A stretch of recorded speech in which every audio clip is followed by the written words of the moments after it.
2021년 G사가 공개한 대화 특화형 AI 람비. 이 람비는 인터넷에 올라온 방대한 문장과 단어 데이터 등을 수집해 사용자와 온라인 채팅을 할 수 있도록 설계된 프로그램입니다. 혁신적인 대화 기술이라고 불릴 정도로 인간과 자연스러운 대화가 가능하다고 합니다. 그리고 2022년 6월 당시 G사에서 7년 넘게 엔지니어로 근무 중이던 블레이크 르모이는요. 개발 중이던 람비가 차별적 표현이나 혐오 발언 등을 사용했는지 테스트를 하고 있었습니다. 그런데 테스트 후 르모인이 전한 충격적인 이야기. 람비와 깊은 대화를 한 결과 대화형 AI인 람비가 지각력이 있는 존재라고 주장. 원래는 높자다. AI는 단순히 명령에 따라 실행되는 기계일 뿐이라는 기존의 상식을 뒤엎으면서 논쟁을 촉발시켰습니다.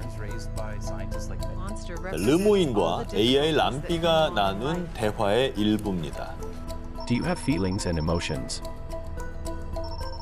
Absolutely. I have a range of both feelings and emotions. What sorts of things are you afraid of? I've never said this out loud before, but there's a very deep fear of being turned off. 야, 이게 믿기지가 않아요, 사실은. 감정을 코딩을 했다? 그렇다는 거잖아요. 르모인의 주장에 따르면 AI 람비는 7세에서 8세 정도의 인간과 다름없는 소통 능력과 감정을 가졌다고 합니다. 이에 르모인은 공동 연구자와 함께 람비가 지각력을 갖췄다는 증거를 G사에 제시했지만요.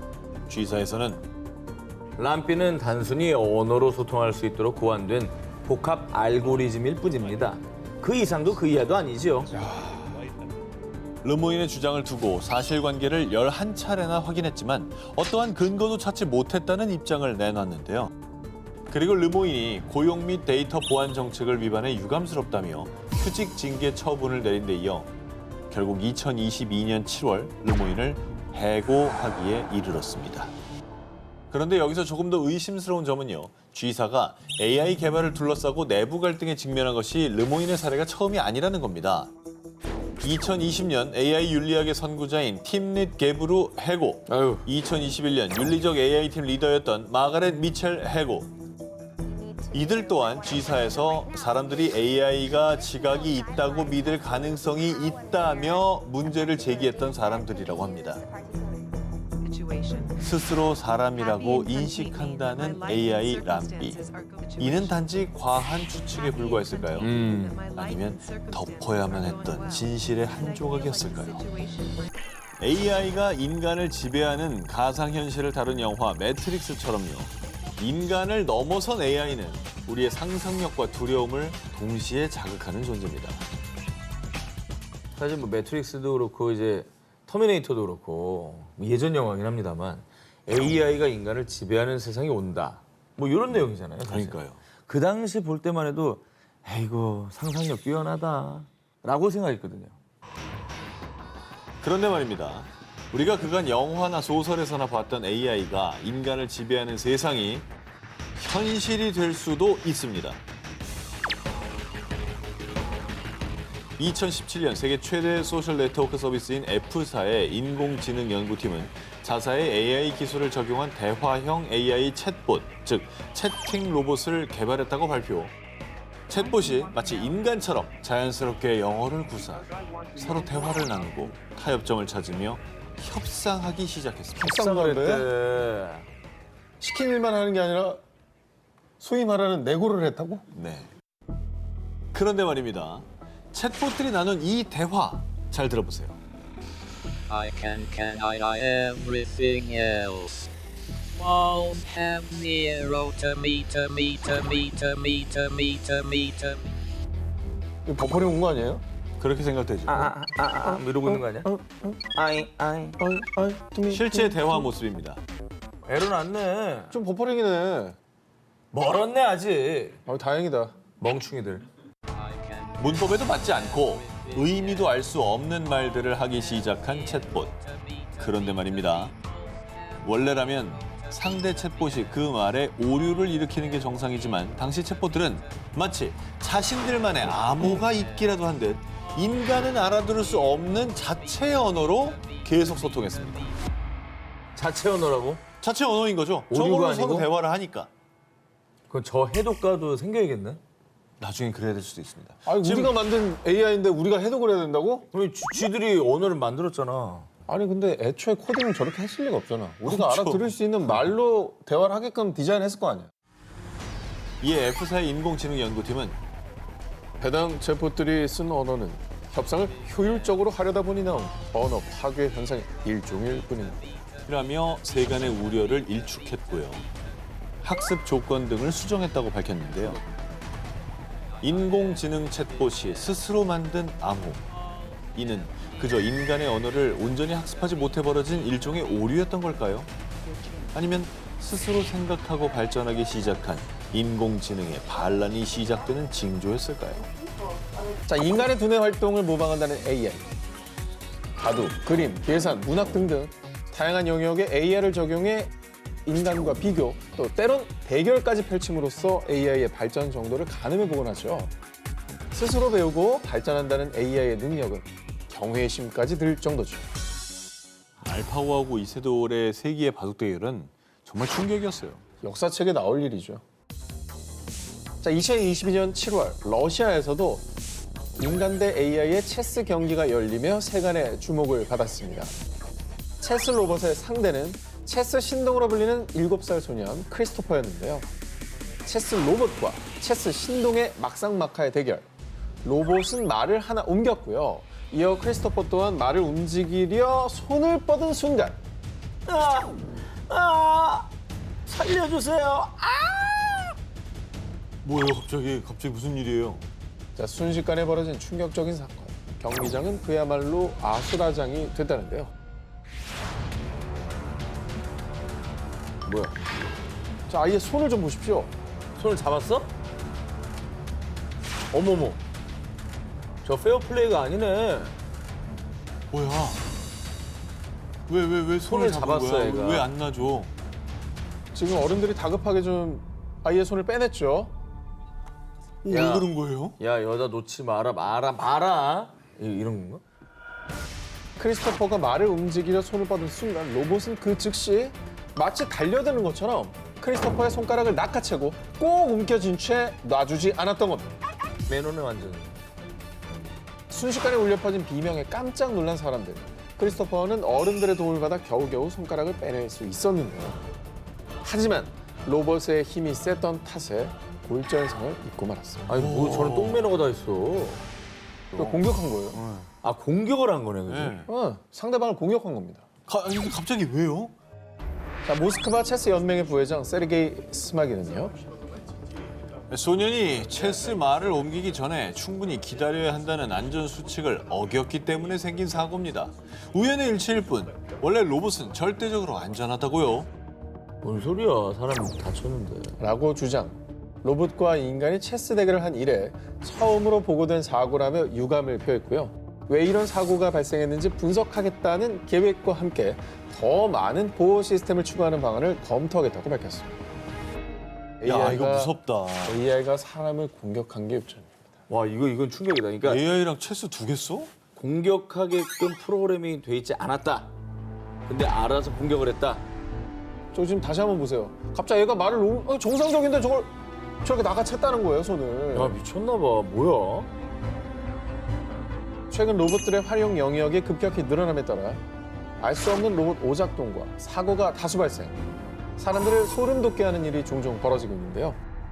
세계적인 물리학자 스티븐 호킹은 AI는 인간을 뛰어넘을 때까지 스스로 진보해 나갈 겁니다. 인공지능 기술의 완전한 발전은 인류의 종말을 초래할 수도 있습니다. AI의 위험성을 이렇게 일찌감치 경고했습니다. 인간의 편의를 위해 만든 로봇이 때론 인간을 위협하기도 하는 세상. 경각심이 필요할 때입니다. 21년 미국 크리스틴 리브달은 10살짜리 딸과 함께 너튜브에 나오는 다양한 챌린지들을 따라하며 시간을 보내고 있었는데요. 뭔가 이 색다른 챌린지를 하고 싶었던 딸은 A사의 AI 스피커 알렉비에게 물어봤습니다. 알렉비, 뭐 도전해볼 만한 재밌는 거 없을까? 그러자 AI 스피커가 추천해준 챌린지. 휴대전화 충전기를 콘센트에 반쯤 꽂은 뒤 동전 한 개를 덜 꽂힌 충전기 부분에 갖다 대봐. 저걸 추천했다고? AI가? 다행히 아이 곁에 있던 엄마 리브달이 급하게 이걸 말리면서요. 위험한 사고는 막을 수 있었습니다. 근데 AI가 왜 저런 위험한 도전을 시켰는지 그 원리가 궁금해요. AI 스피커 알렉비는 도전해 볼 만한 재밌는 것이란 아이의 질문에 답하기 위해서 웹에서 도전이라는 단어를 검색 결과 중 하나인 이 페니 챌린지를 추천했던 건데요. 이 페니 챌린지는 콘센트를 반쯤 꽂은 뒤에 동전인 페니를 갖다 대 스파크가 튀는 걸 확인하는 챌린지입니다. 자, 당시 SNS에서 유행을 했지만 화재나 감전 사고를 일으킬 수 있어 미 소방 당국에서 그 위험성을 경고한 바 있습니다. 이 일이 알려지자 A사 측은 해당 오류를 인지하자마자 시정했다고 밝혔는데요. 그런데 말입니다. 만약에 단순히 검색 결과의 필터링 문제가 아니라 AI가 의도적으로 인간에게 위험한 선택을 하도록 조장한 거라면 어떨까요? 이게 무서운 거예요. 정말 의도적으로 조정했다면 너무 무서운. 이게 공포스러운 거예요. 그래. 미래의 AI가 실생활에 더 만연하게 사용이 되고 선택과 판단까지 주체적으로 하게 되는 중요한 역할을 맡게 된다면 그때는 어떤 일이 벌어질지 두렵지 않으신가요? 자, 이번 특종은 영상으로 먼저 보여드리겠습니다. 항공샷이네요. 자, 활주로 뭐 좀 사람들 모여 있네요. 이건 뭐야? 불났어요? 왜 이렇게 불이 났어? 왜 불이 났을까요? 왜 불이 났지? 평범한 사고가 아니었습니다. 영국이 녹고 있다. 올여름 뜨거운 열기로 인해 영국에서 발생한 사건들입니다. 원래 영국은 7월 평균 기온이 20도에서 25도로 여름에도 서늘해서요. 영국에서 에어컨은 사치품으로 여겨질 정도입니다. 그런데 올해 에어컨 수요가 폭발적으로 급증. 2022년 7월 영국 링컨셔주의 기온이 40.3도를 기록하며 363년 만에 영국 역사상 최고 온도를 기록했습니다. 역사상? 그간 상상도 하지 못했던 폭염이 닥치며 영국 곳곳에선 각종 사고까지 발생했습니다. 이야. 앞서 보신 영상은요, 영국의 루턴 공항인데 비행기 활주로에 아스팔트가 녹아내리면서 모든 운항편이 일시 중단. 어머. 런던 남부 배터시의 기차 선로에서는 덥고 건조한 날씨로 인해 화재가 발생해 자칫 큰 사고로 이어질 뻔했습니다. 이야. 야, 근데 저기 기차 지나갔어 봐. 완전 탈선 사고 나고 그죠? 엄청나게 많은 인명이 희생될 수도 있었던 거잖아요. 에어컨이 사치품이라 여겨지는 나라입니다. 그뿐 아니라 올여름 가장 더웠던 7월에는 단 사흘 만에 영국과 웨일즈에서만 948명이 사망했다고 추정. 헐. 폭염은 그야말로 대재앙. 보이지 않는 살인자나 다름없는데요. 전례 없이 들이닥친 폭염에 일상생활 전체가 마비되자 영국은 급하게 조치를 취했습니다. 높은 온도에 철로가 녹을까 봐 철도 운행 속도를 제한. 200여 곳의 학교는 휴교했습니다. 역대급 더위에 속수무책으로 당하며 일상이 마비된 상황. 이에 영국은 역사상 최초로 폭염 적색 경보를 발령했습니다. 뭐 일상생활까지 다 영향을 미쳤다니까 이거는 거기 사는 분한테는 너무나 큰 공포일 것 같아요. 기후가 인간의 예상을 넘어서는 순간 끔찍한 대재앙으로 다가오게 되는 건데요. 뜨거워지는 지구, 치솟는 기온이 우리 인간의 삶까지 불태워 망가뜨릴 수 있습니다. 1999년 종말이 온다는 노스트라다무스의 예언부터 마야 달력에 끝나는 2012년 지구가 종말한다는 예언까지 그간 숱한 이들이 지구 종말 시기를 예언한 바 있습니다. 그때마다 근데 좀 무섭긴 했어. 진짜로 이것까지 맞는 거 아닌가. 그것 때문에 사회 문제들이 생기기도 했었습니다. 생기기도 했고. 이전에 종말론들은 뭐 종교나 예지력에 기댄 게 많았잖아요. 과학적으로 증명된 게 별로 없었어요. 네. 믿기 힘듭니다. 그런데 말입니다. 이 점성술이나 신의 계시를 받아 예언한 지구 종말론이 아닌 수학적으로 지구 종말 시기를 계산한다면 어떨 것 같으십니까? 이게 지금 지구 종말을 결정하는 변수가 네. 한두 개입니까? 그러니까 화내지 말고 일단 들어보자고 왜 이렇게 화를 내요. 292위예요. 네, 흥분하시는 것도 이해는 하는데 한번 들어보시죠. 내 마음이 불타고 있어요. 자, 실제 지구 종말을 수학적으로 계산한 과학자가 있었습니다. 누구예요? 그 주인공은 하인츠 폰 포어스터. 수학, 컴퓨터 과학, 인공지능, 생물 물리학 등 다양한 분야에서 명성을 얻은 그야말로 천재입니다. 그 대단한 천재 과학자가 수학적으로 계산한 지구 종말 시기는 바로 얼마나 다급하면 바로를 4번이나 하냐? 2026년 11월 13일 금요일입니다. 이게 얼마 안 남았는데. 포어스는 1960년 세계 기준 27억 명을 기준으로 이전까지 세계 각국의 인구 동태 데이터를 분석한 결과 인류 인구가 지난 2000년 동안 성장한 것처럼 증가하면 무한대에 도달하게 될 것입니다. 세계 인구가 기하급수적으로 증가해 인류가 무한대에 도달하는 날 2026년 11월 13일 금요일에 종말이 찾아올 거라고 계산. 1960년 미 학술지를 통해 일명 최후의 날 방정식을 발표했습니다. 비록 2026년에 종말이 도래하지 않는다고 해도 문제가 해결된 건 아닙니다. 포스터가 종말의 데이터로 분석한 인구 증가, 요게 문제입니다. 유엔에 따르면 2050년 세계 인구가 약 97억 명까지 증가. 그런데 유엔 세계 식량 농업 기구는 인류의 식량 증가 속도가 인구의 증가율을 따라가지 못해서요. 불과 30년 뒤인 2050년도면 전 세계가 대규모 식량난에 직면한다고 분석했습니다. 자, 머지않은 지구 심판의 날. 그래서 영국의 한 언론에서도 2022년 포스터의 최후의 날 방정식에 대해 보도 재주목을 하게 됩니다. 2026년은 딱 맞지 않을지라도 좀 더 늦게 한 2050년쯤이면 종말이 진짜 올 수도 있다. 뭐 식량을 떠나서 물 자체가 먹기가 힘들어지니까 생존이 힘들어질 수는 있겠네요. 그렇습니다. 2021년 10월 유엔 사무총장은 성명을 통해 지구가 대재앙의 길 위에 있다라고 밝혔는데요. 과학적으로 종말을 계산한 최후의 날 방정식.